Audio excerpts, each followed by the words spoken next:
The rear view of our MPC2000. First we have our power switch.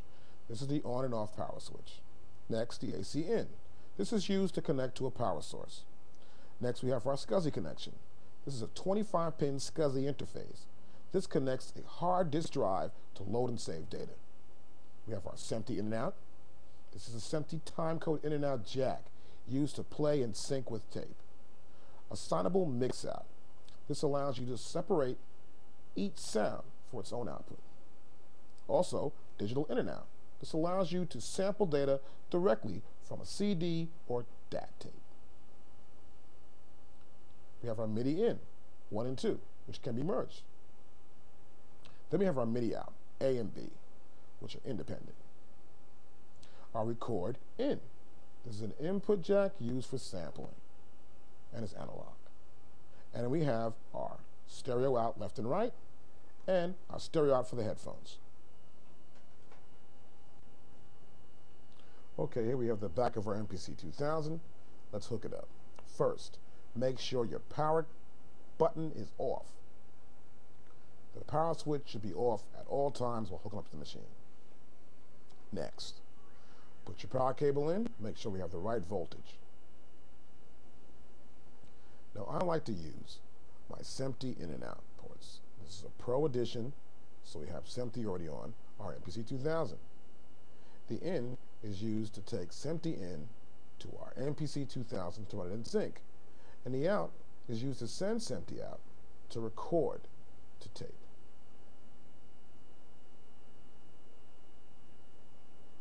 Now I use a hard drive, either zip or a jazz drive, to save my data down to and to load from.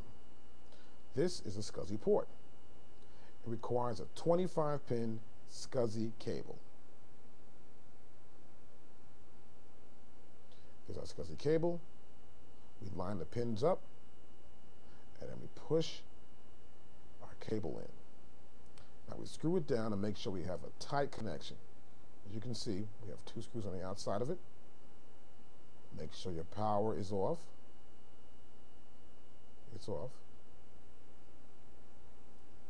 Make sure our Scuzzy connection is tight, so we can load and save information right to our jazz or zip drive.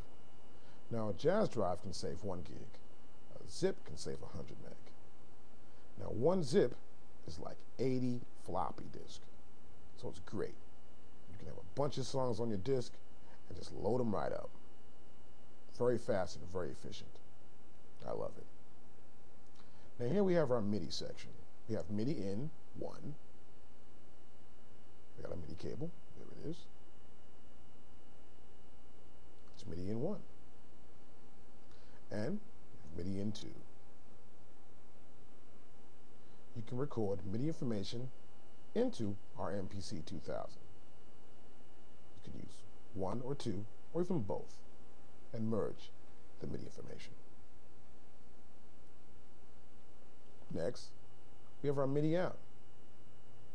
Midi out A and Midi out B.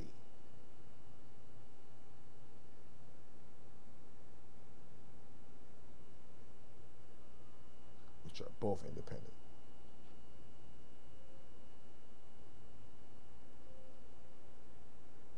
It's really great. Now, we also have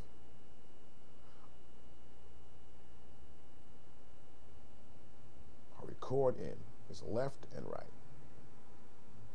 You record a sample in mono, left, or mono right, or stereo. Record left and right. Get your stereo sample recorded into our MPC2000. We can also use digital, which requires just 1 input and 1 output to hear back. And digital out. Now you can use digital record from a separate digital source, like a CD player or a DAT player, or another digital device.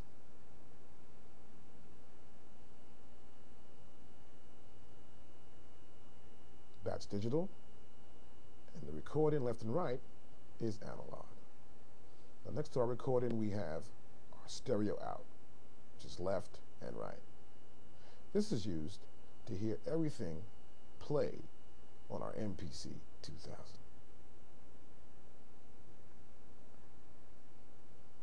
Then we have our headphones that hook up, just in case you just want to hear a little closer and a little clearer. Just get your cable, plug it in where it says phones, put your headset on, and you're ready to get busy.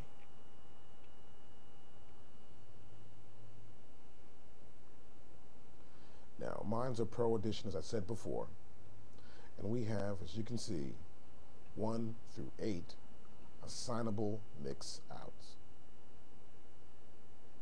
This is really great.